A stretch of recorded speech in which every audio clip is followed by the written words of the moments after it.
In fact ఏ corporation చూసుకున్నా, ఏ municipality చూసుకున్నా, రాష్ట్రంలో ఉన్న ఏ జెడ్పీటీసీ పరిధిలో ఉన్న ఏ మండలం తీసుకున్నా, అటు ఎంపీపీలైనా కానీ, అటు జెడ్పీటీసీలైనా కానీ, సర్పంచ్లైనా కూడా, ఏది తీసుకున్నా కూడా ఎన్నికలు అయిపోయిన తర్వాత 3 సంవత్సరాల తర్వాత లోకల్ బాడీ ఎన్నికలు జరిగితే అటువంటి ఎన్నికల్లో ఈ రకమైన రిజల్ట్స్తో రాష్ట్రమంతా క్లీన్ స్వీప్ చేసిన పరిస్థితి వైఎస్ఆర్సీపీ ప్రభుత్వం, మన ప్రభుత్వం.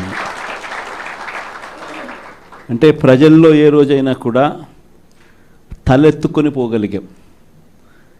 ప్రజలకు ఎన్నికల మేనిఫెస్టో అని చెప్పి ఏదైతే ఎన్నికల వేళ మనం ఏదైతే ఇచ్చామో, చూపించామో, ఏదైతే చూపించి మనం ఓట్లు అడిగామో, ఆ ఎన్నికల మేనిఫెస్టోలో 99% హామీలను నెరవేర్చి ప్రతి నెల ఏ పథకం అమలు చేస్తూ ఉన్నామో బడ్జెట్ ప్రవేశపెట్టే రోజే సంక్షేమానికి సంబంధించిన క్యాలెండర్ కూడా రిలీజ్ చేస్తూ, ఇదిగో ఈ నెల ఈ పథకం, ఇదిగో ఈ నెల ఈ పథకం, ఇదిగో ఈ నెల ఈ పథకం అంటూ క్రమం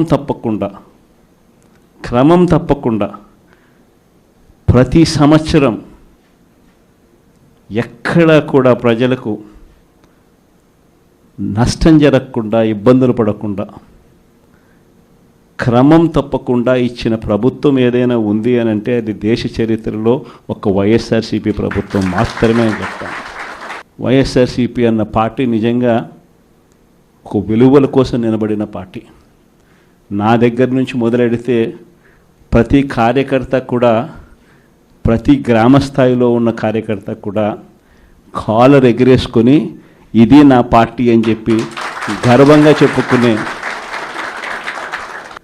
వాళ్ళకి ఏదైతే మనం చెప్పామో అది చేసి చూపించిన తర్వాతనే మనం ఓట్లు అడిగి గెలిచాము. కాబట్టి ప్రజల దగ్గర ఏ రోజు మన విలువ తగ్గల. కానీ ఎన్నికలైన 9 నెలలు కూడా తిరక్క మునిపే ఈరోజు ఏ తెలుగుదేశం పార్టీ కార్యకర్త కూడా గడప గడప అంటూ ప్రజల ఇళ్లకు వెళ్ళే పరిస్థితి ఏ ఒక్కరికి కూడా లేదు, ఎమ్మెల్యే దగ్గర నుంచి కార్యకర్త దాకా. కారణం, ఏ గడపకు వెళ్ళినా కూడా వీళ్ళు ఎన్నికలకు ముందు ఇచ్చిన వీళ్ళ మేనిఫెస్టో సూపర్ 6లు, సూపర్ 7లు ప్రజలు వీళ్ళకి ఇలా చూపించి, ఆ ఇంట్లో నుంచి ఒక చిన్న పిల్లాడు బయటకు వస్తాడు, నా 15,000 ఏమైంది అని అడుగుతాడు. ఆ ఇంట్లో నుంచి 2 పిల్లలున్నా, 3 పిల్లలున్నా ప్రతి పిల్లాడు బయటకు వచ్చి ఆ తెలుగుదేశం పార్టీ ఇంటికి వచ్చిన తెలుగుదేశం పార్టీ నాయకుడిని, కార్యకర్తను ఆ పిల్లాడు కూడా ప్రశ్నిస్తాడు, నా 15,000 ఏమైంది అని. వీళ్ళింటికి పోయినప్పుడు ఆ పిల్లల తల్లులు ప్రశ్నిస్తారు, నా 18,000 ఏమైంది అని చెప్పి. 50 ఏళ్ళు నిండిన వాళ్ళు వచ్చి ప్రశ్నిస్తారు, నాకు 50 ఏళ్ళకే పెన్షన్ ఇస్తానన్నా నా 48,000 ఏమైంది అని చెప్పి. అదే ఇంట్లో 20 ఏళ్ళ పిల్లోడు, ఆ పిల్లాడు వచ్చి ప్రశ్నిస్తాడు, నాకు నెల 3,000 ఇస్తానన్నా 36,000 ఏమైంది, నా 36,000 ఏమైంది అని.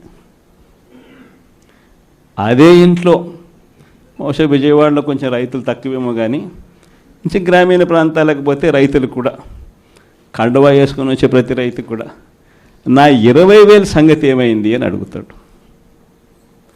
ఇలా ఏ ఇంటికి వెళ్ళినా కూడా తెలుగుదేశం పార్టీ నాయకులకు కానీ, కార్యకర్తలకు కానీ ప్రజలకు సమాధానం చెప్పుకోలేని పరిస్థితిలో వాళ్ళు ఉన్నారు.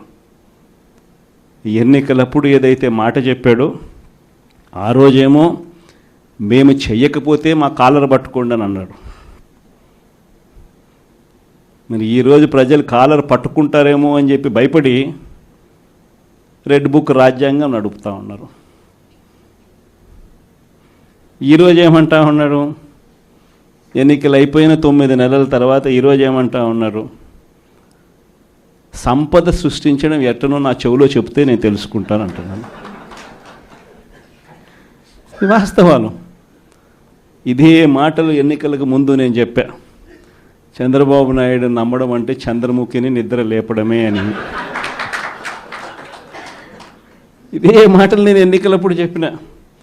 చంద్రబాబు నాయుడు నమ్మడం అంటే పులి నోట్లో తలబెట్టడమే అని చెప్పి ఇదే మాటలే నేను చెప్పా. మేనిఫెస్టో ప్రజెంటేషన్ చేసేటప్పుడు ఇక్కడే ఇలా నిల్చుని ఇలా మేనిఫెస్టోని ఇలా చూపించా. మన మేనిఫెస్టోని ఇలా చూపిస్తూ వాళ్ళు చెప్పిన మేనిఫెస్టో హామీలను కూడా ఇలానే చూపిస్తూ చెప్పా. ఇది సాధ్యమయ్యేటివి కాదయ్యా చంద్రబాబు నాయుడు చెప్పేటివి. రాష్ట్రానికి సంబంధించిన బడ్జెట్ ఇది, మనం చేస్తూ ఉన్న బటన్లు నొక్కే కార్యక్రమం ఇది, దీనికే ఇంత డబ్బు ఖర్చు అవుతుంది.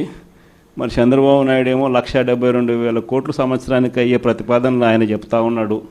సూపర్ 6లు మోసము, సూపర్ 7లు మోసము అని చెప్పి చెబుతూ మనమేం చేయగలుగుతాము అన్నది కూడా ప్రజలకు అర్థమయ్యేట్టుగా కూడా మేనిఫెస్టో సందర్భంగా కూడా చెప్పడం జరిగింది.